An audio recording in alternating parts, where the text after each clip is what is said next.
The United Nations Pavilion has dedicated its presence at Expo 2020 Dubai to promoting sustainable development goals. This interactive exhibition highlights subjects of water, food and energy, which addresses the most fundamental global challenges of our time. Newzroom Afrika's Ayanda Nyati is live for us there at Expo 2020 Dubai, and it is so great to see you. I feel like I haven't seen you in a really, really long time since we last spoke here on the show, Ayanda. Before we get to the issues discussed at the UN Pavilion, perhaps just give us a sense of what you've been up to over the past couple of days. Look, 24 hours between you and me, Michelle, feels like a lifetime, but perhaps that's just a problem that you and I have together. You're absolutely right. Such a busy moment here in Expo 2020 Dubai. We've had an opportunity to continue exploring the different pavilions that are on offer here. A quick reminder, of course, that this expo is divided into three main districts: the Sustainability District, the Mobility District, as well as the Opportunity District. And that's where we're actually standing now, at the Opportunity District. And I'm sure already a lot of attention is around this circular figure that is, I guess, framing my position to you. This is just a stone's throw away from the UN Pavilion, and this monument here actually represents the 17 sustainability goals, which is really the thrust of the UN's mission whilst they're here at Expo 2020 Dubai. They're hoping that whilst they are here, they're able to drive home what these goals are and ways through which countries, including South Africa, can contribute to the global mission of being able to achieve these goals. It's an issue that's been ongoing for years now, and in some ways they're hoping that this kind of global event, the first of its kind since COVID-19 hit, will give them the platform, the spotlight and the reach to be able to drive home the message around why these goals are important and why countries like South Africa need to care. Issues that we've outlined in terms of addressing some of the most fundamental global challenges of our time. Let's not forget, Expo 2020 Dubai takes place in the midst of a global health crisis. COVID-19, particularly issues of vaccine equality, surely must be on the agenda there as well. Without a doubt. In fact, I took a moment, Michelle, as I come over to see you clearly, to actually put those questions to the commissioner of the UN Pavilion. His name is Maher, and he essentially has taken time to also echo the sentiments of UN Secretary General Antonio Guterres, to mention just how unthinkable it is that something like vaccine inequity has become a problem so deeply entrenched in the global landscape, for lack of a better term. He even emphasized what you and I have discussed many times on the AM report, how there are still countries who are advocating for a third shot of a COVID-19 vaccine in a context where about 10% or less of the African population is yet to receive even their first shot. That's just one of the many issues that we're able to ventilate. Multilateralism too, also a question I was able to pose to him. And this is important because we live in a context where so many people have lost hope in the ability of world leaders to be able to drive the mission of collaboration in the world. I mean, we've lived through the Donald Trump era. The Philippines has had a president who in many ways has seen to be dividing not only their population but communities around the globe. And it is within that context that many people started posing questions around whether or not there's even space for the UN, given the challenges that they face and given the many hurdles that still lie ahead. Well, the thrust of what Maher had to say is that the UN has always worked on the basis of hope, and it is hope that they're holding on to even as we look to the future. So let me get you a sense of what else he had to say. Take a look. So a big theme that runs through Expo 2020 Dubai is about connecting people as we connect minds. So it should come as no surprise that there'll be a great interest in trying to figure out where the United Nations fits in that picture. Well, today we're at the UN Pavilion. It's also located at the Opportunity District, and we're here to explore not only those themes but certainly the issues that surround it. And to have that discussion, let's bring in our guest, Maher, and he's the General Commissioner of this particular pavilion, joining us now on Newzroom Afrika, and it's great to see you, sir. Thanks so much for making time for us. Thank you. Pleasure to meet you. Expo 2020 comes at such an interesting time when you just look at the global political landscape at the moment. Many critics looking downwards on multilateralism, saying there's no space for collaboration on a global stage because of the type of leaders that have come through in countries like the US, I'm thinking the Philippines, etc., etc. I mean, how are you working to change that mindset at the very least through your presence at an expo like this? I think the Secretary General, Antonio Guterres, in his speech and his advocacy throughout the last years since he has been chosen as Secretary General, outlined and underlined the importance of multilateralism. And I think what we see at headquarters in September, the UN General Assembly, we had more than 100 leaders show up in spite of the pandemic, even though the option was you can send your video or you can be present. A majority of them showed up.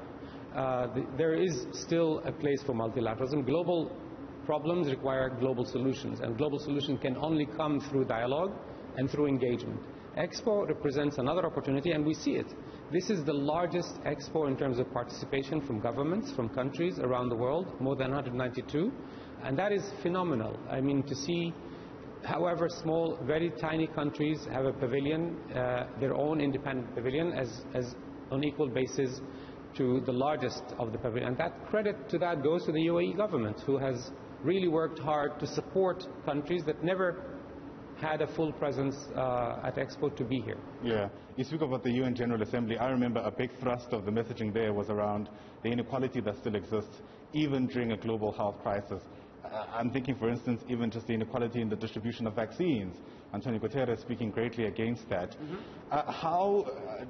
Do you think there's space for that kind of conversation at an expo like this? I mean, a big part of what the messaging has been from a lot of countries is around technological development, investment drives, etc., etc. Are you able to slip in some of these more sobering conversations, do you feel, whilst we're here? I think the issue of inequality is present in every conversation that we hear today. I mean, the vaccine is the starkest of the examples that we have. I mean, when you talk about, in some countries, we are talking about a third dose to people who already are protected, and in other countries, and in Africa, for example, the number of people who have received a vaccine or had access to the vaccine is less than 10%. I mean, the percentages are really stark. The same, income inequalities have widened. We have seen during the pandemic more than 100 million people driven into poverty. We have seen for the first time since 1990 the number of people living in extreme poverty increase rather than decrease, and that's due to COVID. So we see places like Expo.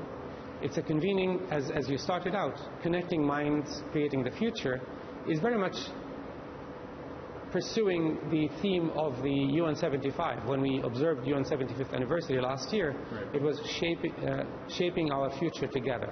And I think this together is key to reducing inequalities, is key to working together to dealing with climate crisis, is key to dealing with the COVID vaccine inequity, but also measures to stop the pandemic from keeping hold. Right. Let's speak about that future if we can. I mean, how optimistic are you that that is a future that involves a whole lot more collaboration then than there is now? And I'm speaking about this in a context where, for instance, there are still really entrenched challenges in some nations, the situation as it unfolds in Afghanistan, political turmoil in many countries in Africa, etc., etc. With that context in mind, how optimistic are you feeling about the future, at least insofar as collaboration is concerned? I think the UN's message has always been about hope. When you talk about the Charter of the United Nations, the principles in the Universal Declaration of Human Rights, and the SDGs, Sustainable Development, building a world in which everyone thrives in dignity, peace, equity on a healthy planet, that vision is what gives me hope. Because I see, whenever I travel, and people coming here, young people, when I engage with them, they get fascinated. The more they learn about the SDGs, the more they learn about what they themselves can do and how they can hold their leadership accountable. When you see different pavilions, I have been to 60 pavilions so far in the last 10 days, and I see the focus on sustainability. I think it is rising awareness that whether it's the National Pavilion of country X or National Pavilion of country Y or a multilateral organization or a regional organization, the theme of sustainability persists.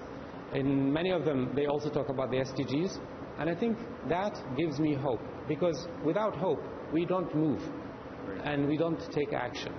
In the 1980s, we had the ozone layer governments and industry and private sector came together, and then we had the Montreal protocols. And now the issue has been dealt with and resolved.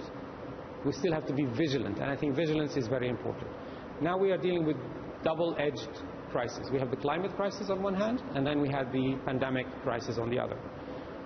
And I think leaders, no matter what their persuasion is, they recognize that they cannot solve either of these two problems within their own borders without collaborating and working with others. No matter how powerful they are, engagement, multilateralism is key to dealing with our global problems. Well, thank you so much for speaking to us. Hopefully that message is sustained not only for the weeks ahead, but until the Expo itself comes to a close in March next year. For now, thank you so much for speaking to us.